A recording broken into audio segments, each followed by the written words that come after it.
ಕೇಂದ್ರ ಸರ್ಕಾರದ ಕೌಶಲ್ಯ ತರಬೇತಿ ಯೋಜನೆಯು ಮೈಸೂರು ಜಿಲ್ಲೆಯಾದ್ಯಂತ ಯಶಸ್ವಿಯಾಗಿ ಅನುಷ್ಠಾನಗೊಂಡಿದ್ದು, ಕೇಂದ್ರ ಆಯವ್ಯಯದಲ್ಲಿ ಈ ಯೋಜನೆಗೆ ಮತ್ತಷ್ಟು ಆದ್ಯತೆ ನೀಡಲಾಗಿದೆ. ಈಗಾಗಲೇ ಕೌಶಲ್ಯ ತರಬೇತಿ ಸಂಸ್ಥೆಯ ಮೂಲಕ ತರಬೇತಿ ಪಡೆದ ಆಸಕ್ತರು ಸ್ವಂತ ಉದ್ಯಮ ರೂಪಿಸಿಕೊಂಡು ನೂರಾರು ನಿರುದ್ಯೋಗಿಗಳಿಗೆ ಉದ್ಯೋಗ ನೀಡುವಲ್ಲಿ ಯಶಸ್ವಿಯಾಗಿದ್ದಾರೆ.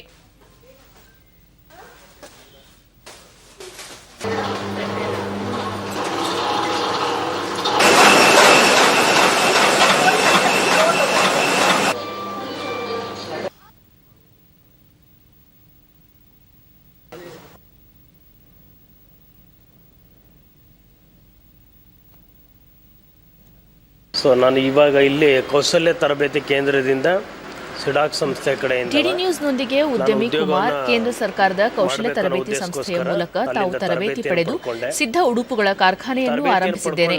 ಈ ಬಾರಿಯ ಕೇಂದ್ರ ಆಯವ್ಯಯದಲ್ಲಿ ಕೌಶಲ್ಯ ತರಬೇತಿಗೆ ಹೆಚ್ಚಿನ ಆದ್ಯತೆ ನೀಡಿರುವುದು ಸಂತಸ ತಂದಿದೆ ಎಂದರು.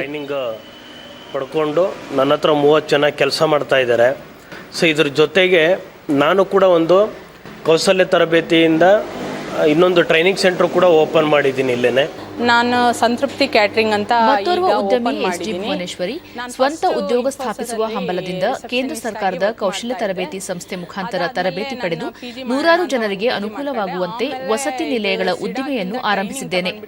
ನವೋದ್ಯಮಿಗಳಿಗೆ ಕೌಶಲ್ಯ ಯೋಜನೆಯಡಿ ಹಲವು ಉಪಕ್ರಮಗಳನ್ನು ಜಾರಿಗೊಳಿಸಿರುವುದು ಸಂತಸದ ವಿಚಾರ ಎಂದರು. ಮತ್ತೆ ಗೌರ್ಮೆಂಟ್ ಇದರಿಂದನೂ ಸುಮಾರು ಟ್ರೈನಿಂಗ್ ಎಲ್ಲ ಕೊಡ್ತಾ ಇರ್ತಾರೆ, ಅವರಿಗೂ ಸಹ ಊಟ ಕೊಡ್ತಾ ಇದ್ದೀನಿ. ಏನು ಅಂದರೆ ನನ್ನ ಹೋಗ್ತಾ ಇದ್ದಾರೆ. ಈ ಬಿಸ್ನೆಸ್ ಇಂದ ನನಗೆ ಎಷ್ಟು ಅನುಕೂಲ ಆಗಿದೆ, ಅವರುಗಳಿಗೂ ಅಷ್ಟು ಅನುಕೂಲ ಆಗಿದೆ. ಇಲಾಖೆಯಲ್ಲಿ ಅನೇಕ ಪ್ರಾದೇಶಿಕ ಜಂಟಿ ನಿರ್ದೇಶಕ ಎಂ ಮಂಜುನಾಥ ಸ್ವಾಮಿ ಗ್ರಾಮೀಣ ಪ್ರದೇಶದ ವಿದ್ಯಾವಂತರಿಗೆ ತರಬೇತಿ ನೀಡಿ ಬ್ಯಾಂಕ್ಗಳ ಮುಖಾಂತರ ಸಾಲ ನೀಡಲಾಗುತ್ತಿದೆ. ಬಜೆಟ್ನಲ್ಲಿ ಕೌಶಲ್ಯಾಭಿವೃದ್ಧಿ ಸೇರಿದಂತೆ ಯುವ ಉದ್ಯಮಗಳಿಗೆ ಅನುಕೂಲವಾಗುವಂತಹ ಹಲವು ಯೋಜನೆಗಳನ್ನು ರೂಪಿಸಲಾಗಿದೆ ಎಂದು ಮಾಹಿತಿ ನೀಡಿದರು. ಕಂಪ್ಯೂಟರ್ ರಿಲೇಟೆಡ್ ಆಕ್ಟಿವಿಟಿ ಆಗಿರ್ಬೋದು ಅಥವಾ ಫುಡ್ ಪ್ರೊಸೆಸಿಂಗ್ ಆಗಿರ್ಬೋದು ಮತ್ತು ಟೆಕ್ಸ್ಟೈಲ್ ಸಂಬಂಧಪಟ್ಟಂಥ ಆಕ್ಟಿವಿಟಿ ಆಗಿರ್ಬೋದು, ಹೀಗೆ 800 ಜಾಬ್ ರೋಲ್ಗಳಲ್ಲಿ ತರಬೇತಿಗಳನ್ನು ನೀಡ್ತಾ ಬರ್ತಾ ಇದ್ದೀವಿ. ಯೋಜನಾ ಅನುಷ್ಠಾನದ ಅಧಿಕಾರಿ ಕಿಶೋರ್ ಎಂಕೆ ಪ್ರತಿ ವರ್ಷ 200ಕ್ಕೂ ಹೆಚ್ಚು ನಿರುದ್ಯೋಗಿಗಳಿಗೆ ತರಬೇತಿ ನೀಡುತ್ತಿದ್ದೇವೆ. ಕೇಂದ್ರ ಆಯವ್ಯಯದಲ್ಲಿ ಯೋಜನೆಗೆ ಸಹಕಾರಿಯಾಗುವಂತಹ ಹಲವು ಅಂಶಗಳನ್ನು ಸೇರ್ಪಡೆಗೊಳಿಸಿರುವುದರಿಂದ ಮತ್ತಷ್ಟು ನಿರುದ್ಯೋಗಿ ಯುವಕರಿಗೆ ಲಾಭವಾಗಲಿದೆ ಎಂದು ತಿಳಿಸಿದರು.